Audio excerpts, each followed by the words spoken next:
Hi, good evening, everyone. Thank you for coming. As we are waiting for more guests to come, here I'm going to share some housekeeping news for everyone. The book, The Plastic Agnes, the latest. Yeah, sure. Yeah.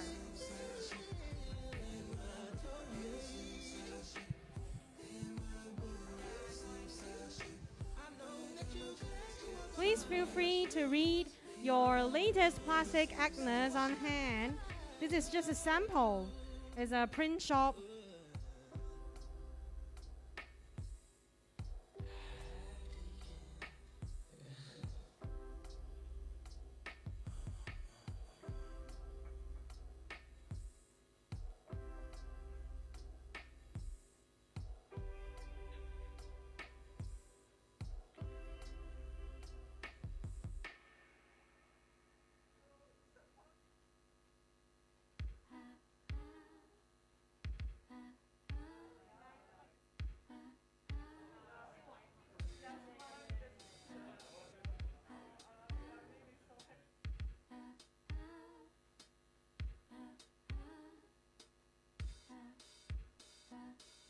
Nowhere to go, no stage to run to.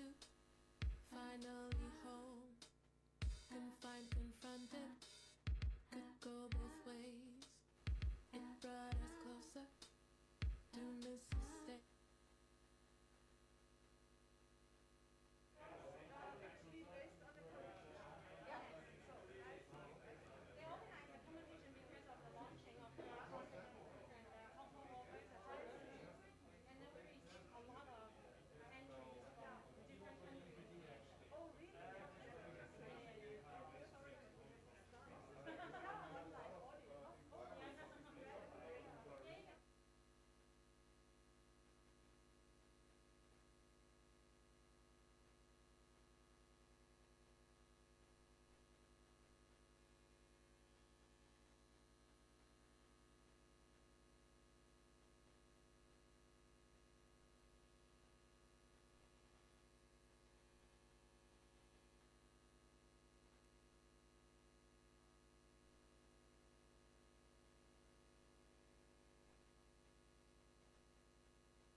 process. Please, Layla.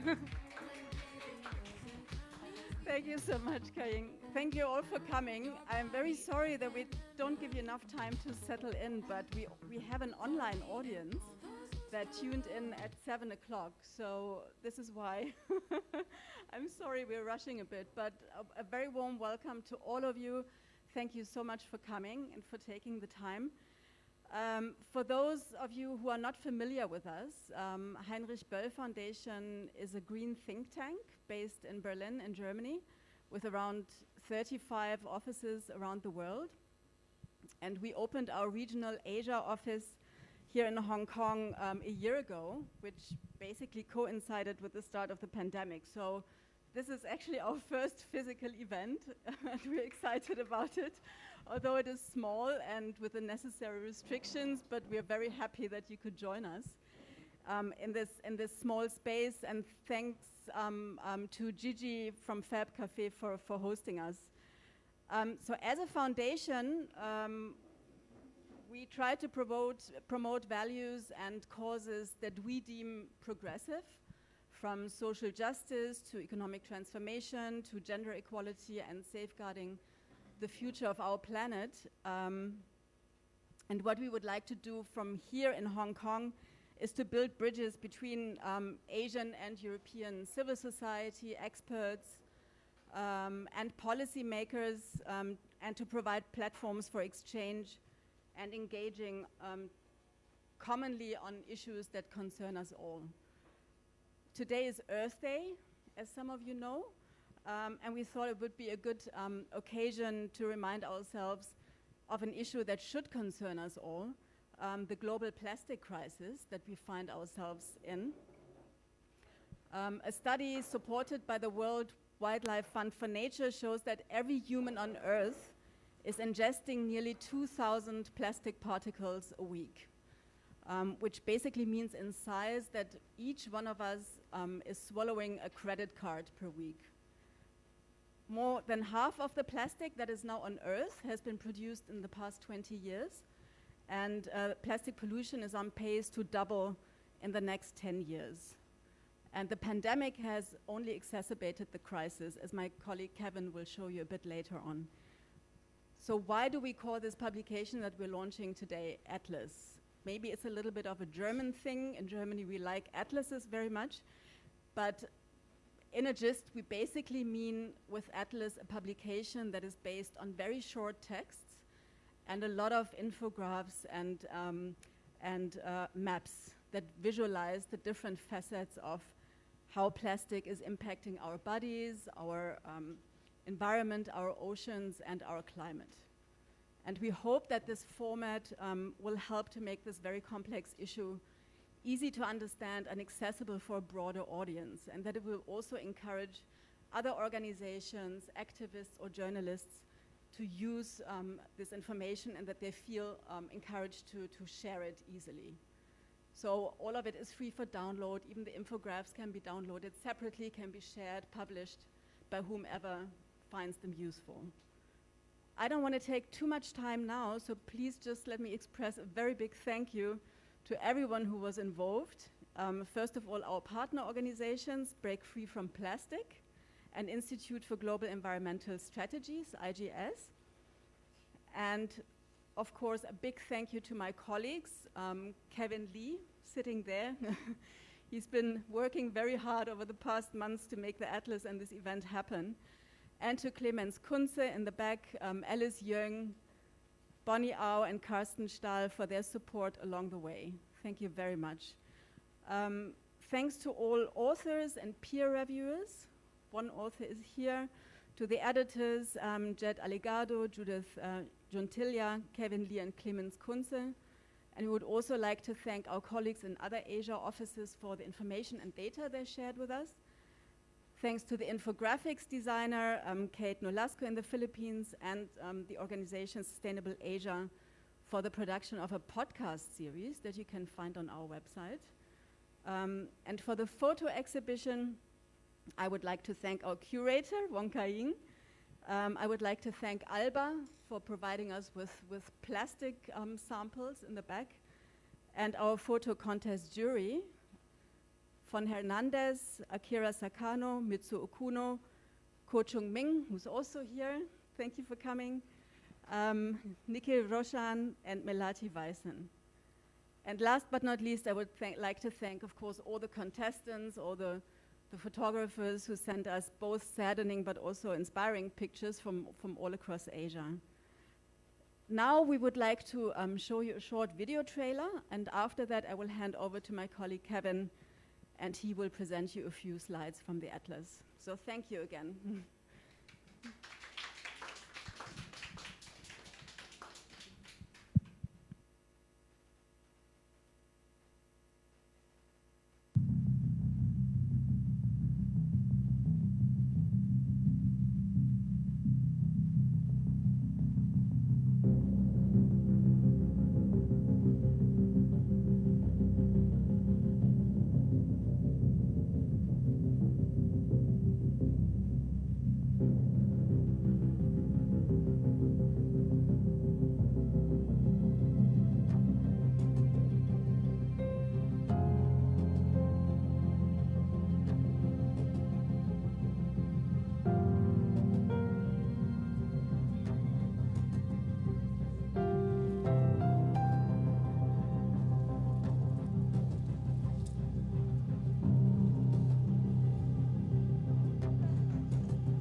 Okay, yeah, so thanks so much for coming. Actually, today is a very good opportunity to introduce, because today, Earth Day, of course, and then today also we launched the Plastic Asia edition. So first of all, I think I would like to actually draw your attention to the plastic issues. Partly because plastic actually has become an alternative word for single-use and disposable materials. But do you know how big the impact the plastic actually is creating on our environment? Okay, let me use this one. Okay. It doesn't work? Yeah. Okay. Okay, basically, in our daily life, plastic items are actually usually of short life. Very practical, you know, from only a half a year to 35 years.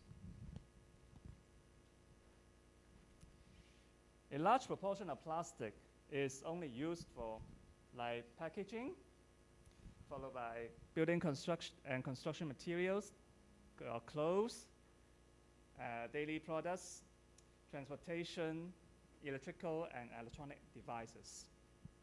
Particularly Asia actually has a big role and responsibility in the plastic pollution.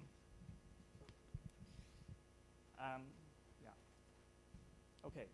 So I will actually draw your attention to particularly the role of Asia in this atlas. Annual global production of plastic has actually reached nearly 370 million tons, with Asia actually now accounting for more than 50% of the production.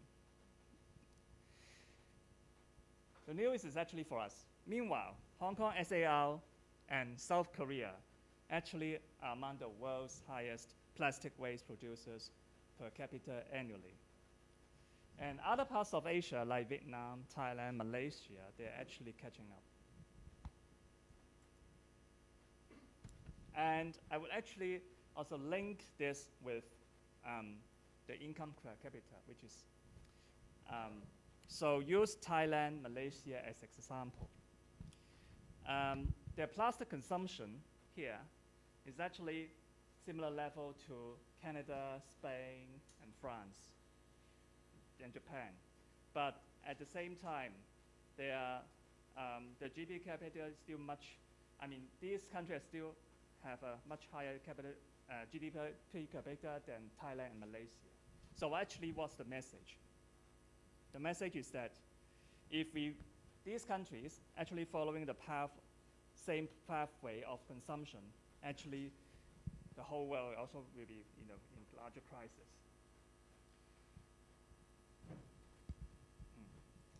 And in Asia, I think this is also quite important, the plastic pollution in the sea, in the waters. 15 of the top 20 plastic polluted rivers actually in the world are located in Asia. And plastic concentration actually along the sea coast and the seas in Asia. Yeah, thank you. Even worse, Southeast Asia actually has become the main region that receives significantly high proportion of plastic waste from Europe, from USA, and from Japan. And Hong Kong, you see here, actually play a very significant role in transferring those plastic waste from Europe and Japan to Southeast Asia. The developing Asia actually needs a better ways to deal with this plastic crisis. It is also time for us here to rethink how actually the plastic is consumed and wasted. And I would actually draw your attention to the impact of COVID-19. Particularly during, even before the COVID-19, plastic production already occupied 10 to 13% of the oil industry carbon emissions, actually already contributing to polluting our atmosphere. Next. Yeah. So the news is actually like, while our industry, they say that they spend money, like $2 billion on reducing plastic waste. At the same time, in their forecast, they will actually spend $400 billion, 200 more times more, on building plants to produce new plastic. And the other thing is actually like, with the declining oil price in the past year, the production cost of new plastic is also decreased, as you can see here. It makes the plastic recycling less attractive, as the cost difference between the recycled and the new plastic becomes much bigger, as high as even like 93%. So, in other words, actually falling oil prices make the new plastic cheaper than recycled plastic. Next one. Oh, sorry, that's okay. In addition, while the industry corporation claim to spend money on to induce the production, the forecast is to spend 200 times more to produce it. And plastic pollution, actually, they already entered the food cycle. From the sea and land to the vegetable and fish, through to our food products sold in the market and end up in our body. Next. So, it results in a whole range of diseases, including cancer, diabetes, mental disorder, obesity, and infertility. And next. Women actually more vulnerable to the health hazards from those plastic exposure, ranging from plastic packaging, cosmetics, sanitary pads, clothes, and even working as a waste pickers. So, next. But that said, actually, even with so much negative feeling about the plastic pollution, indeed, the people in Asia also are trying to do things to avert the situations. The good news is actually people in Asia have started initiatives in their communities to tackle the crisis. These cities and communities actually set the targets to reduce the use of single-use plastics. So for us, the message is like, we actually, the way out is actually we have to reduce the use of plastic. We have to think about how the petrochemical can reduce the expansion of plastic production, and how we actually reuse and refill the, um, you know, delivery system, and then the full life cycle approach, including chemicals and microplastics. And finally, we might need a new global convention on plastic. Yeah. So if you have, anything, you're actually, I would really like you to actually to download our publication from our website. And actually, in the website, in the web dossier, you can see the infographics that I shown you here, and then the pictures and the web articles and the podcast actually we produce for the Plastic Atlas. Yeah. So actually, apart from Asia edition, before us, we have already produced a number of different languages around the world of the Plastic Atlas. So it's also quite a significant contribution to the people. So, yeah, okay, I think that's it. Thanks for your attention to the presentation. Thank you, Calvin. So after Layla and Calvin, we would like to introduce tonight our two speakers who are the key partners of Plastic Atlas Asia edition. And first of all, it's Mr. Hernandez, and will give a speech on behalf of Break Free from Plastic, and Dr. Premakumara, Dr. Kumara, also known as, who will give speech on behalf of the Institute for Global Environmental Strategies in Japan, but he will be on Zoom. So Fawn is a renowned environmentalist and also the global coordinator of Break Free from Plastic. And Mr. Kumara is the senior researcher and deputy director of the Institute of Global Environmental Strategy Center. He and his team are major contributors for the Plastic Atlas. Both of Fawn and Dr. Kumura are focusing in research on plastic issues globally. Tonight, Fawn will say something about the civil society's role and significance of Asia in tackling plastic crisis. And Dr. Kumara will say something about what we need to do to achieve zero waste and what IGES has done on plastic issues. First of all, let's welcome Fawn to speak with us. Hello, thank you. I hope you can hear me well. Good evening, friends, and greetings from Manila. On behalf of our global movement, Break Free from Plastic, fighting to end the scourge of plastic pollution worldwide, I am honored and excited to be part of tonight's launching of the Plastic Atlas Asian edition. And this resource promises to be an important reference for those advocating for real and systemic solutions to this crisis. With this Plastic Atlas, we have new ammunition to inform public and decision makers about the true picture and the comprehensive nature of the crisis that we face when it comes to plastics, and also about the real drivers behind this problem, and correspondingly, what is required to reverse and solve the problem for good. It will also help set the record straight on the many myths and fake narratives that we have heard on this issue. There's a lot of them, especially those coming from vested interests who wish to continue with business as usual and increase the production of plastics and their deployment into our societies and our lives. One of these myths is that Asian countries are mainly to blame for the massive leakage of plastics into our oceans or into the world's oceans. Following up from this, the inference that Asian citizens are undisciplined, irresponsible, and wasteful, and that our waste management systems are antiquated, inadequate, or severely lacking. In actual fact, even the most industrialized countries in the world are not faring any better on this issue.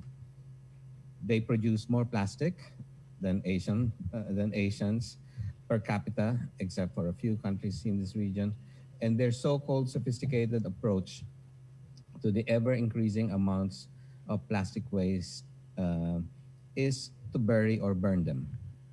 Their so-called recycling operations, which have mesmerized and lured many people in their societies into thinking that all is good, has been proven to be a broken system. And their solution has been to export the problem to China before and now to the countries of Southeast Asia, as Kevin pointed out earlier.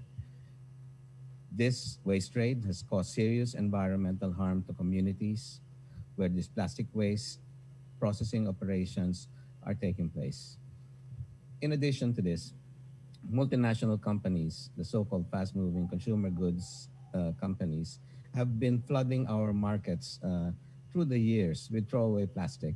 We used to have a robust refillable system in this part of the world, but now disposables are taking over the economy. And these materials are not only recyclable, but their management and associated pollution represent a heavy burden for taxpayers and local governments. Money that should be better spent on essential and critical social services like education and public health are practically wasted on managing waste generated by these companies. The Plastic Atlas sets the record straight on many of these issues, and more importantly, on the real solutions required to reverse the crisis. Not false solutions, not regrettable substitutes, but systemic change, reducing production and developing alternative models of delivering products to the market.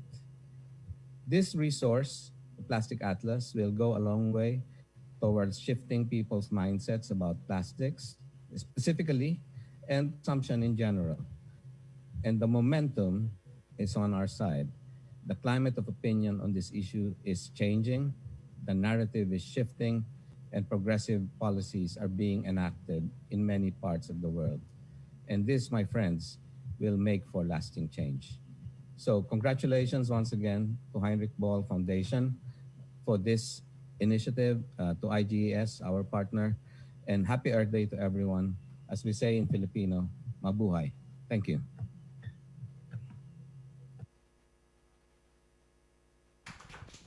Thank you, Fawn. And here's welcome Dr. Kumara in Japan. Hello.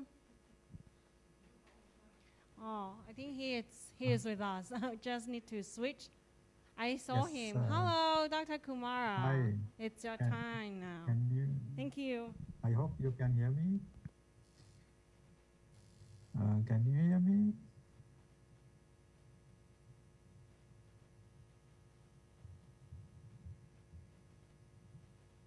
Hi, can you hear me? Yes, we can hear you. Yeah, okay. Yes, we Perfect. can hear Great. you. Good night from Japan. So I'm very glad to be part of this launching event tonight. So as one of the partner, IGES is very happy to involve this important publication. So it's a group work. So we are very much happy for that.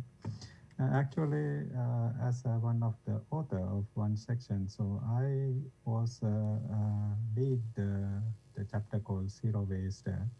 I feel that chapter is very important when looking at the plastic because before me, Kevin and Juan have already mentioned importance of the issue of the plastic problem.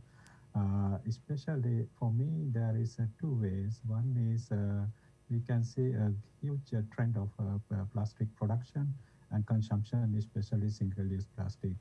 The another way is mismanage of plastic waste at the management level, especially in Asian context. Our cities, developing countries Dr. don't have Kumara? proper waste management. Dr. Kumara, Yes. can you hear us? Can you speak up? Because you're very difficult to hear because you speak very softly. I think. Okay. How You can about just now? speak as loud as you hear me? can. Thank you. Okay, great. So, actually, what I want to say that I was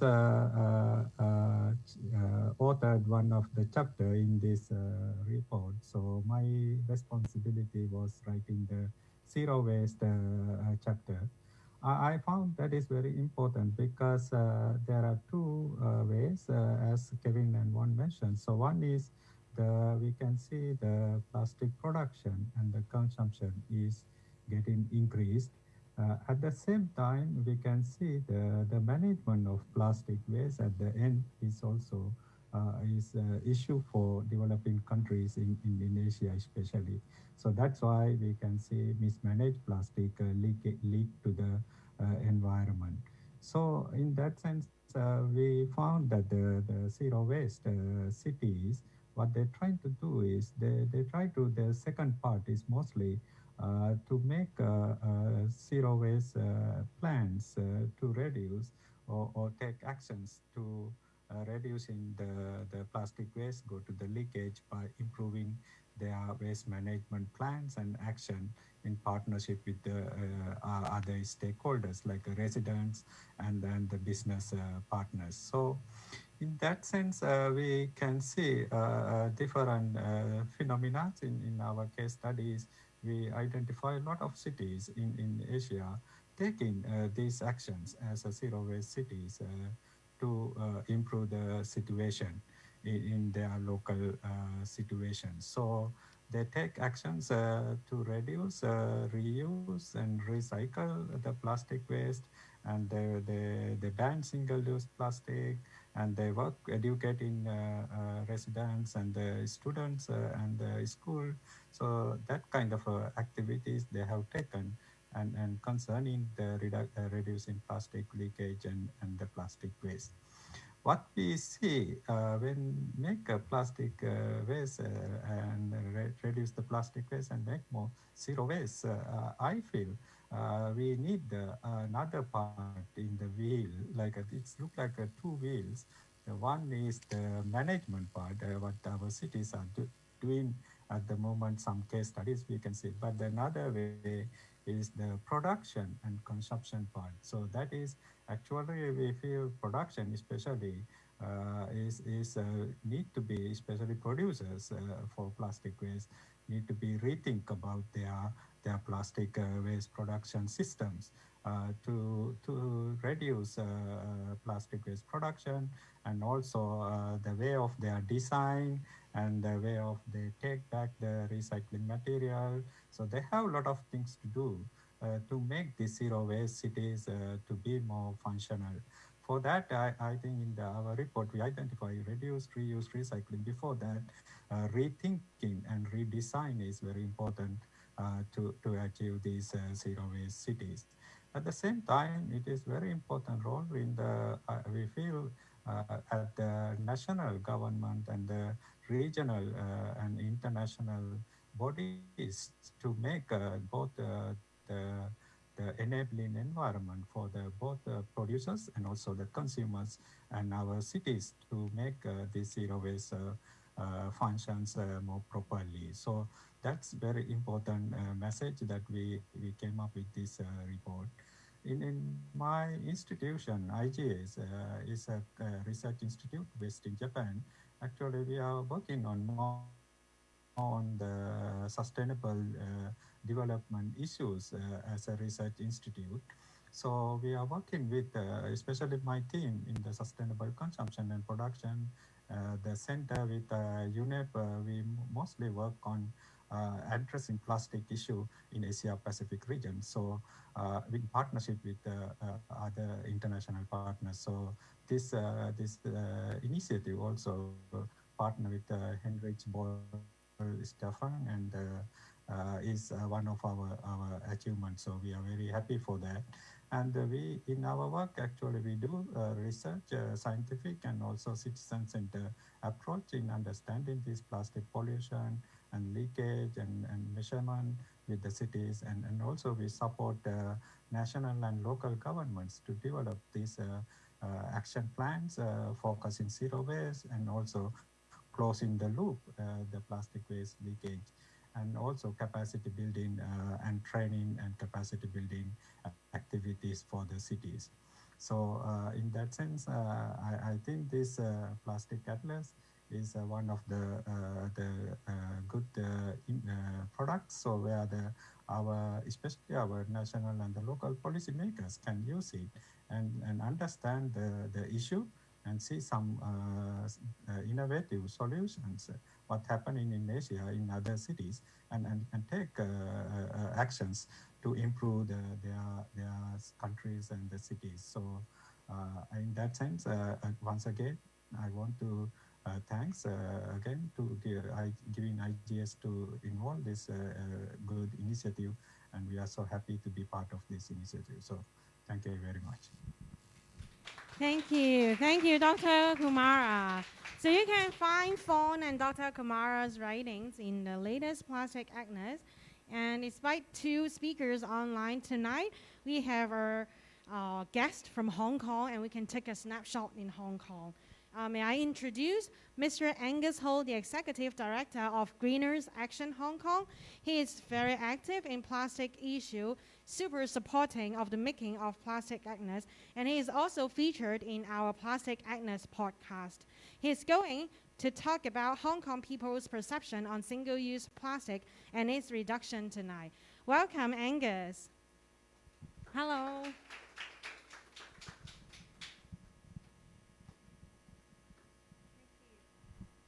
Good evening, everyone. Thank you very much for the organizer to invite me to come tonight. It's my honor to see the Plastic Atlas Asia edition is launched today. So today is April 22 and our Mother Earth Day.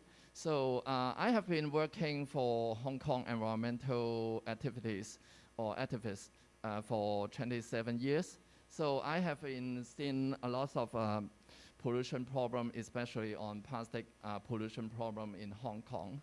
And so I would like to thank you for this atlas, because I haven't been seen read any atlas after maybe 20 years after my secondary school. So this is a plastic atlas, and I like this atlas very much because when I first came here and then pick it up, and I found that it is very lightweight, but actually inside the material is very heavy, and so a lot of information, important information, a lot of forward thinkings. So I'm really happy to see this Asia Edition Plastic Atlas launch. So talking about Hong Kong, yep. So this is our organization. We established in 1993. And actually, we contribute a lot to the plastic bag levy in Hong Kong. So we push the supermarkets to stop using the free distribution of the plastic bags about 15 years ago, or nearly 20 maybe. So now everyone's maybe hates me because you go to a supermarket and then you need to pay 50 cents Hong Kong dollar. Thank you. So talking about single-use plastic in Hong Kong, we have a lot of different activities and different awareness programs. And I just picked two of them to share with you in my short speech. One of them is the takeaway plastic, because in the pandemic period and even before the pandemic period, and we know we have a lot of restaurants in Hong Kong, and then everyone's maybe in the city life, they like to take away, and then maybe they finish work late, and then they go back to home and then just grab a takeaway. And then it is a lot of wastage, and no matter the doggy box or the cutlery, and the plastic bags. So we have a survey about during the COVID-19 pandemic, we found that over 100 million pieces of single-use plastic are consumed every week. So it's very serious. And we did it in 2018, so 1 year before the pandemic. And we found that it is 2.2 times more than before. So now it's very serious, and I think even right now, 2021, I think the situation is even worse or almost the same. So what we did is,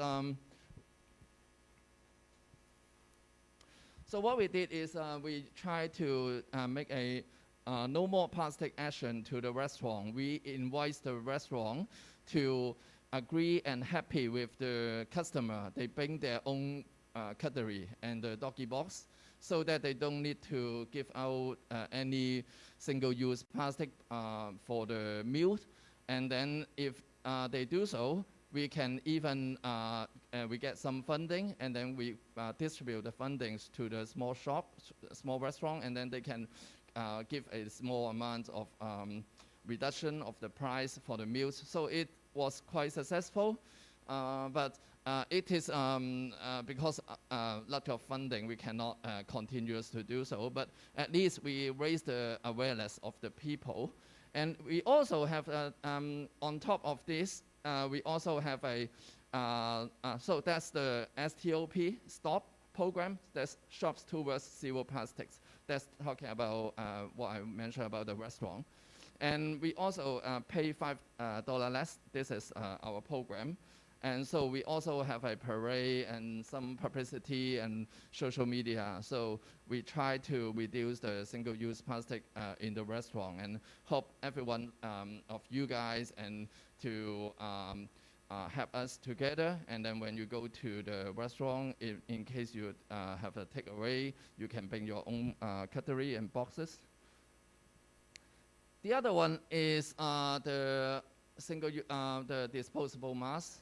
I guess many of you are also using the plastic mask. Actually, it's made of polypropylene, PP, number 5 of the plastics. And we found that we make a survey, and we found that more than 2 billion of disposable masks is disposed every week, or it's accumulate about 2 billion disposable masks. It's about just like 9 months since 2019 February, the pandemic start. So we try to understand the situation in Hong Kong because we had SARS in 2003. So many people in Hong Kong have a very high awareness about using the mask. I think probably higher than other places. And so people very aware about if they don't use the plastic disposable one, is it safe enough? So we found that we do a lot of research, and we find that actually there's a lot of other than disposable masks, there's a lot of masks have a very high filtration efficiency and hygiene quality. So we did all the research, and then we make a press conference and tell the public and the media, actually we have a lot of choice. Even you want to have a very safe mask, we have a over 95% of BFE or VFE, the virus filtration efficiency, so that many Hong Kong people have more information, and then they can wisely to choose to buy a reusable mask like the one I'm using now. So this is another work I'm doing.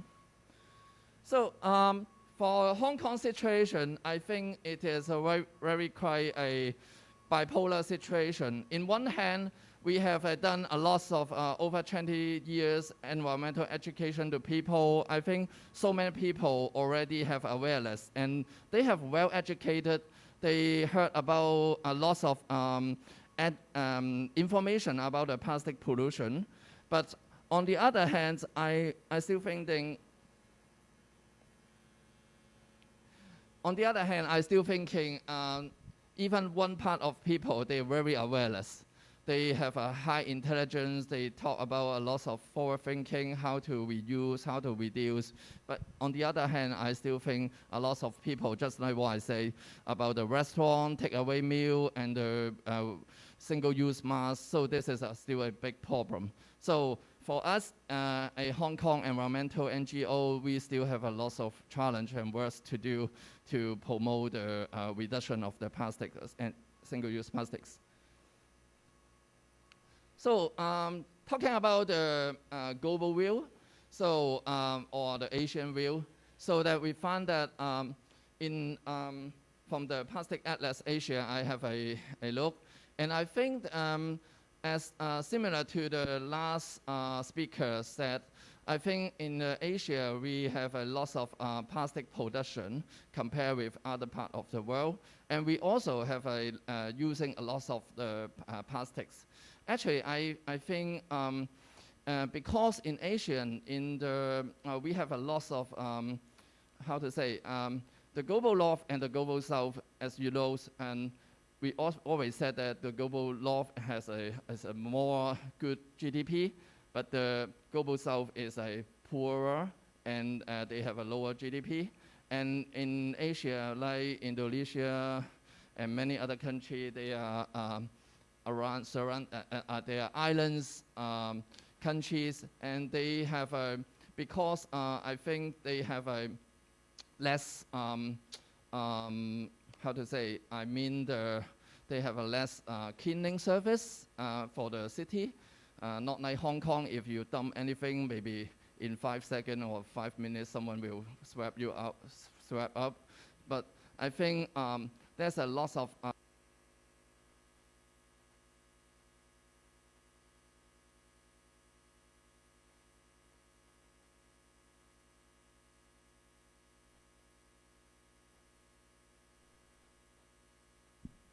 Test. So I think a lot of plastic is end up in the ocean, is end up go to the ocean, unfortunately.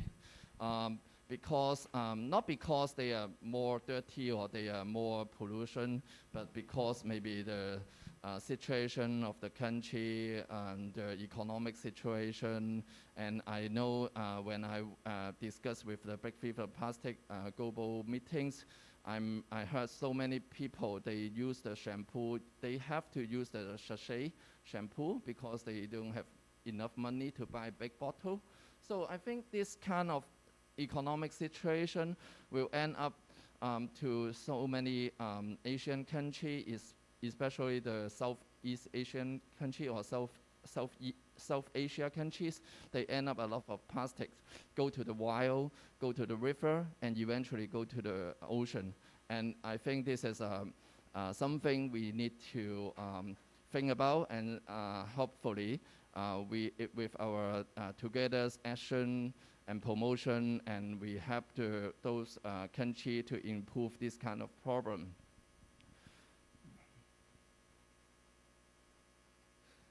And also another problem is like the other guest already said, and also show in the plastic atlas, we have a challenge about a lot of the plastic waste actually is shipping to Asian, especially maybe they are transit in Hong Kong.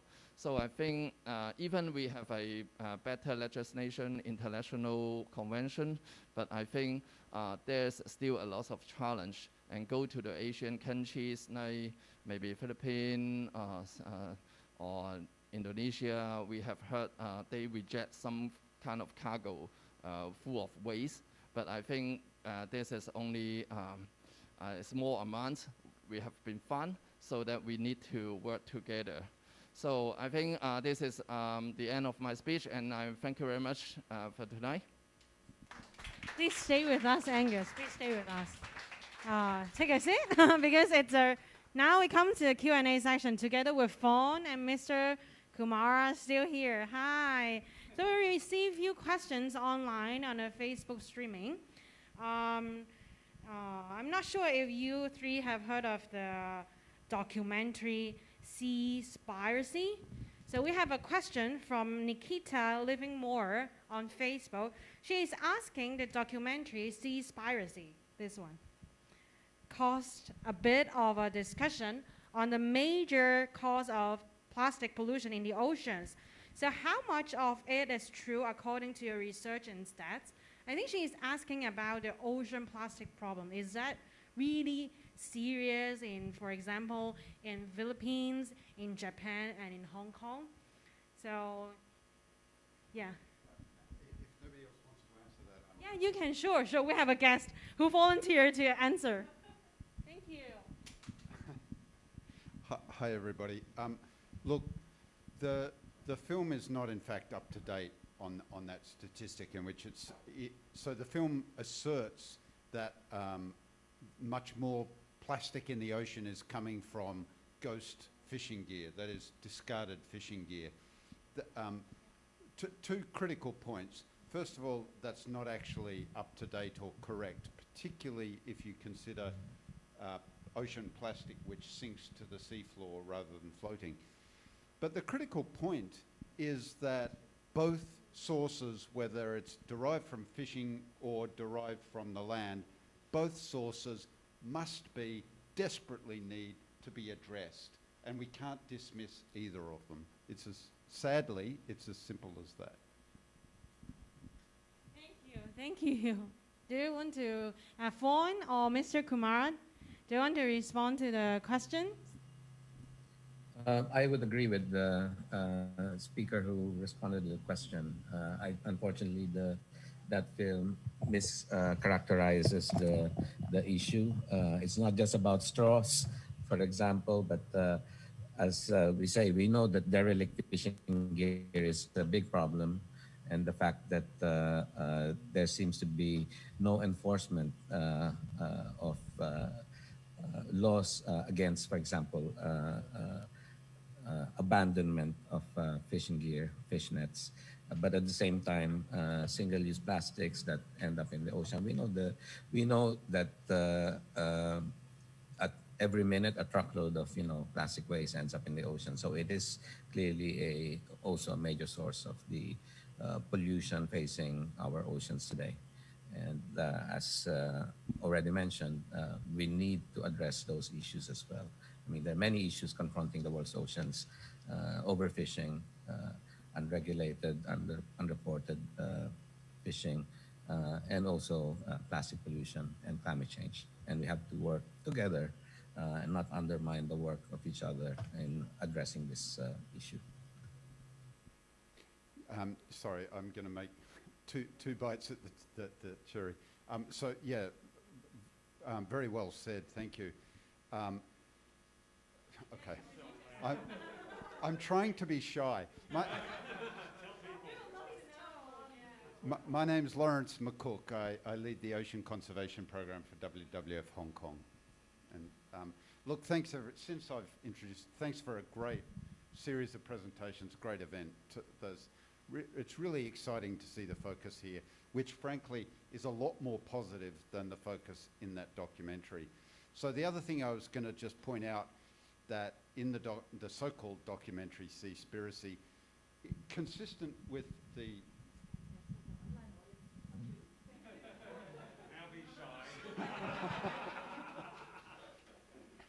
Hi, online audience. So, consistent with the name of the so-called documentary, Seaspiracy, they wanted to generate a sense of conspiracy. So one of the things that the film asserts is that there is a conspiracy of silence about the importance of ghost gear, and that the environmental NGOs are not focusing on ghost fishing gear, that we are all focused on land-based. And with all due respect, that's simply not the case. Right here in Hong Kong, Jun Wong here is here today. Her team focuses a big component of their work on ghost fishing gear in Hong Kong. WWF International, I'm not going to plug the organisation, but we do. And so do a whole raft of organisations. Ghost fishing gear is a really important element of plastic pollution. So is any source of plastic pollution. As exactly, sorry, I'm standing in front of you. As Von said, we need to be addressing all of these sources, and we need to be doing it as a single, coherent, integrated team, rather than criticising each other in public. So. Thank you for both of you. I can feel your passion on to protect the sea, the cleaning of the sea. And we come to the second question, because we don't have much time, but we have a lot of questions online. And from Asia Pacific Greens, many people agree that overuse of plastic is a problem. And many people would agree that we should reduce the amount we use. However, it is often, or even usually, not the end consumer that decides how much plastic is used for things like packaging. They are buying the product, not the packaging. Regulation is one approach. So he is asking, are there other approaches you're aware of where business is trying to lead and reduce their use of plastic, or must governments force them? So I pass the questions to maybe Angus or later Dr. Kumara and Vaughn. Thank you very much. Actually, I think it is a very good question, and this is a good topic to talking about. Actually, greenhouse action is, after we saw a lot of in the society, especially in Hong Kong and also other countries, we have found that recent years we have a trend of promoting of lake shopping. So you go to a lake shop and then you buy your own vinegar or rice and with your own container. And I think this kind of, for example, something like in Hong Kong, maybe you heard Slowwood, this kind of shops. It is getting bigger and bigger and more shops. So that I think this is one of the way out. As a question talking about, is it only the legislation is the way out? I think the other way out, we always believe the power of the consumer. So that if the power of the consumer, we switch from the supermarket, which is highly packaged, to the liquor shop, I think this will be some kind of signal. We have working or promoting and urge the supermarkets to reduce the packaging of about maybe 7-8 years ago, continuously until now. And actually, one of the biggest supermarket chain, they have a little bit changes. They have have some liquid vegetable corner so that you can buy your veggie without any plastic wrap. So that I think they are moving very slowly, but if we together, especially in Hong Kong, if our consumer to make our move to the liquor shop and then say no to those packaged vegetables in the supermarket, I think we can have some kind of way out. Thank you. Thank you, Angus. Do you have any questions for Dr. Kumara or any questions in the house you'd like to discuss? If not, I will have a questions for Dr. Kumara. So, hi. Still have Fawn here, but also we have Dr. Kumara. So, in terms of strategy, what suggestion could you give on waste management to tackle the plastic crisis under the COVID-19 pandemic? Are there any good practice as far as you can tell us more about? Okay, thank you. I think this is something very difficult and also very important issue when we look at the plastic waste during the COVID-19, because we can see and we also hear the how especially single-use plastic are increased during this COVID-19 pandemic.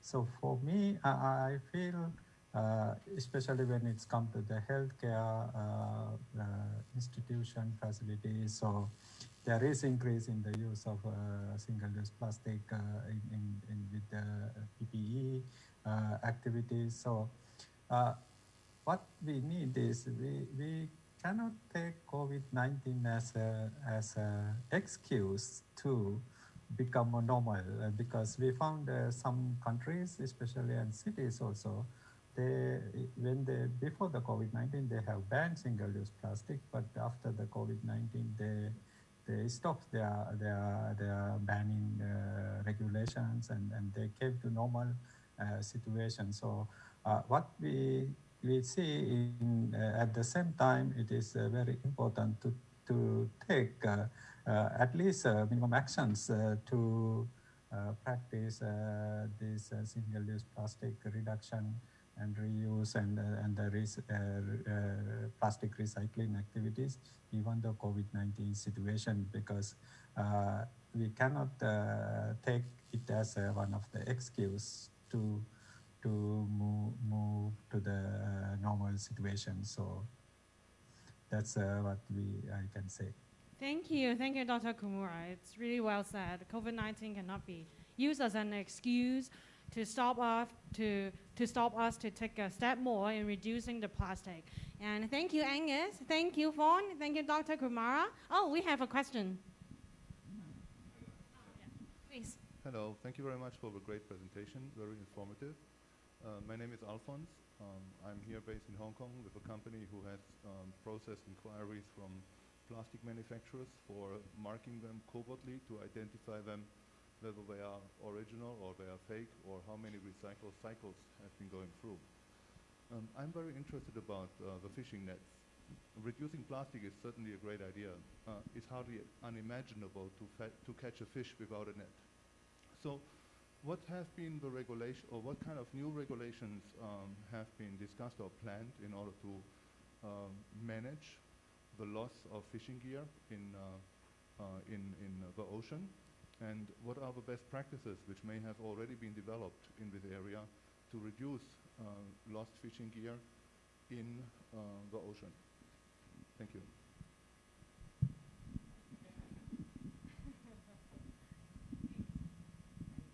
Thank you for the question. Yes, my name is June, and working in WWF for the Marine Litter team. Can you? Really? I also try to be no profile.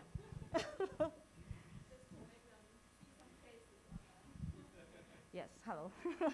So thank you, really thank you for your question. So actually, we have a very good partnership with, not really partnership, relationship with the fishermen in Hong Kong, and we are trying to develop some fishing net recycling program in Hong Kong. So, but this is actually quite difficult because it's very difficult to recycle ghost gear. First of all, we don't have the facilities to recycle those fishing nets. And then second is no one will do it because it's maybe not very profitable for them. But we're still trying to looking for some passionate community stakeholder willing to do this project. But we also have a network with fishermen. They are also quite supportive to this, but they just, it's okay. If I don't want the nets, I can give you, but who can get it? So we are still trying to get in that way. And then for another, maybe sometimes you don't know, maybe because how to say? Just like you said, the fishing nets is quite important to fishermen, right? There's the important tools for them. They don't want to lose it actually for Hong Kong fishermen. So as our team engagement with the fishermen, they usually said mostly the fishing net, the ghost gear was abandoned by the illegal fishing.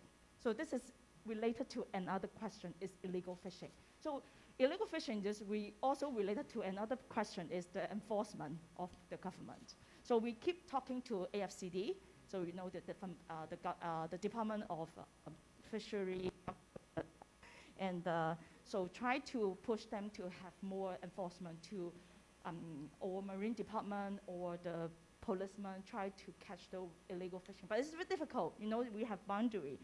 So when the authority find that illegal fishing boats, but they just go back to China. So when some people find that is the policeman or they just approaching them and then they just, okay, I go back to China and then all the nets just, so that's why so many ghost gear in our Hong Kong waters. So this is also one question, very difficult to solve this problem. But anyway, we were trying to stop to let the fishing net get into the water. So that's why we are trying to promote this recycling program to all the fishermen. So actually, this is still plastic. We can recycle plastic. You can give them another life to have some other products. So we also did have a trial project before. We tried to turn the fishing net to some garment accessories, just like button, or actually it can be recycled to be done. I have a second question. Yeah. Can you imagine that fisher nets are going to be marked and regulation can be in place so that only fisher nets with the special markings can be used? So that every fisher who will be caught without a net with a special mark must have dumped the net, so you can punish them? Yes, this is another prelim idea we had before to have a tag on the nets. We also talked to the AFCD before.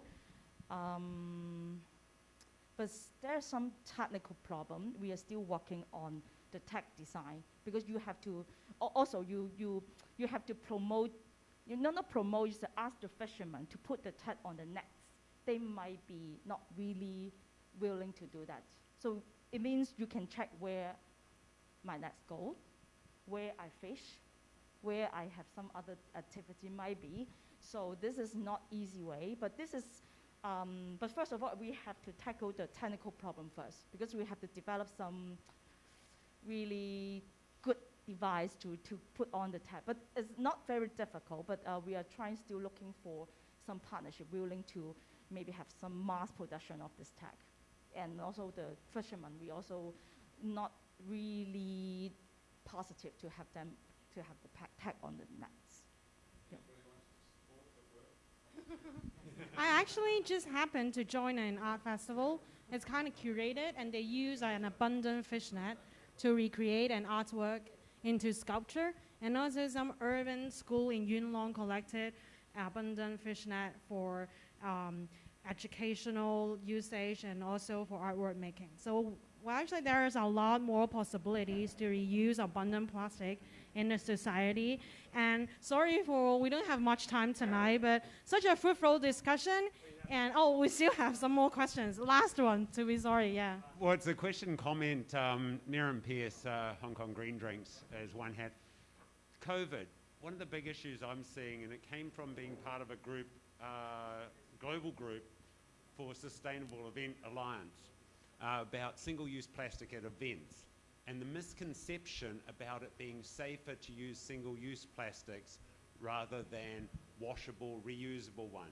And looking at studies and legislation globally, we came up with no real proof that one is actually worse than the other. Angus or any of the other speakers, what's the challenge you come across with this? It's a bit like the single-use water bottle. It's perceived to be cleaner and safer at times, but we've seen studies that show water is not necessarily safer out of a plastic bottle than the tap. What about things from COVID? Are you seeing anything in Hong Kong for the mindset or other parts of the world where we're being led to believe that single use is safer for us than a reusable? Totally. I totally agree with Maureen. This is the challenge, and it is a very difficult situation. And many people, when they go to the restaurant, when we are working on the STOP campaign, and people will tell the restaurant they like the single-use one because they think this is more clean. But actually, as what you said, we have no proof about why single-use is safer and then why reusable and wash is worse. Actually, we have a saying, we try to educate the people. Actually, if you go to use the single-use, actually you don't know who is touched your plastic. From the factory, from the delivery, from the shops, you don't know what is the life cycle. But if you go to your home and then you clean it, and then you put it into your bed, and then you very understand how clean it is from your kitchen and then into your bed, and then you bring downstairs to the restaurant, and then we try to educate the people to think about clearly. This is the two consequences. Actually, what you bring is more safe because you totally understand what happened to your cutlery. So we're trying to use this mindset to educate the people. Thank you.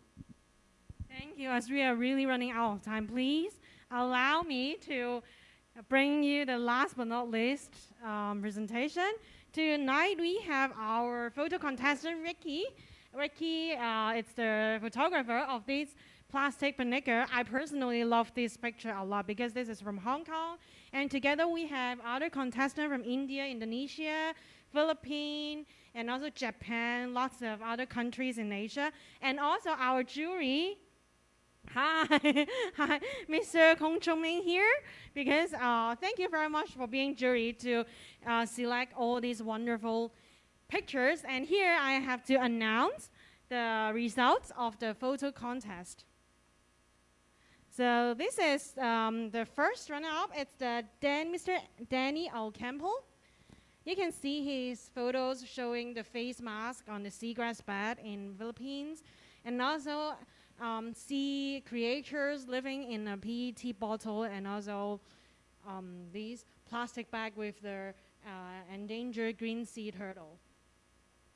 And the second runner-up is Umid Mystery from India, and also depicting situation of how sea creatures coexist with the plastic waste in the ocean, and also how these plastics are being accumulated along the seaside in India. And the third one is from Vietnam, Phan Phu Tron. Phan's photos captured how this bird eaten plastic in the river. So the title is Predaceous, Alarm, and also Look for a Living, which is very ironic. And then we also have Cal Malasate from Philippines. So the name Dreamland, it's a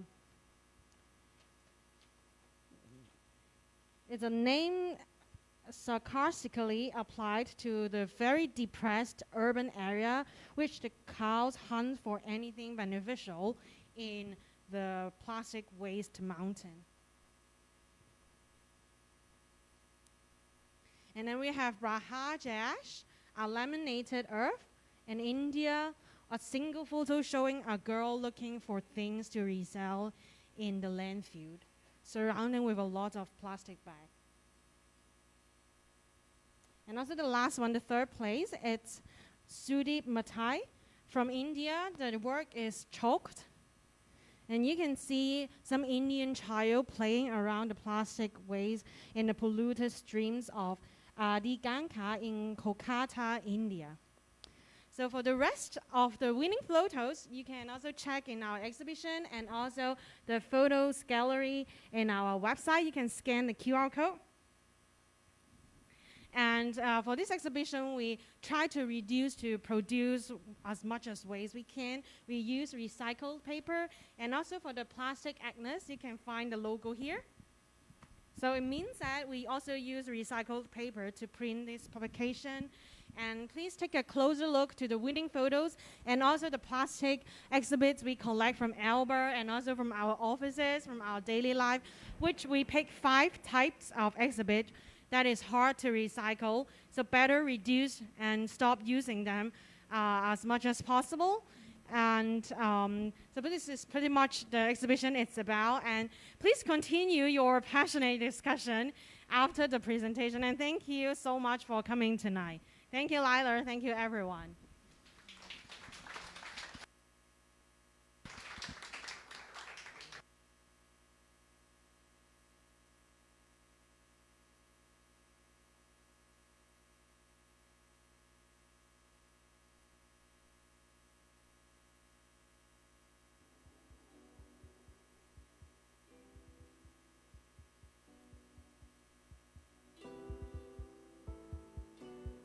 Somewhere in between you and the television screen,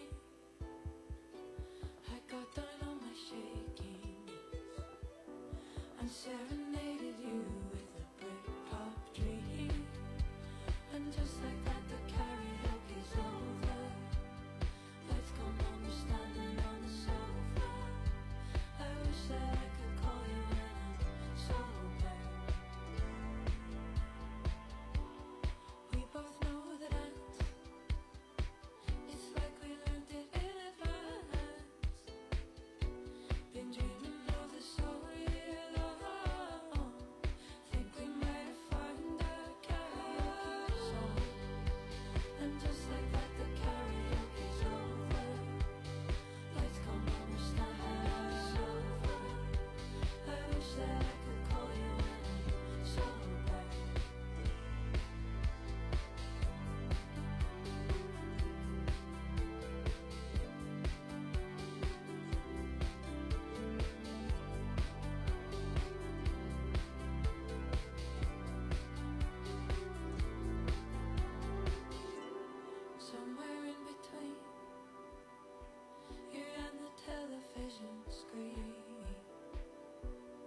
Guess I should have known it was always gonna be sex bomb time.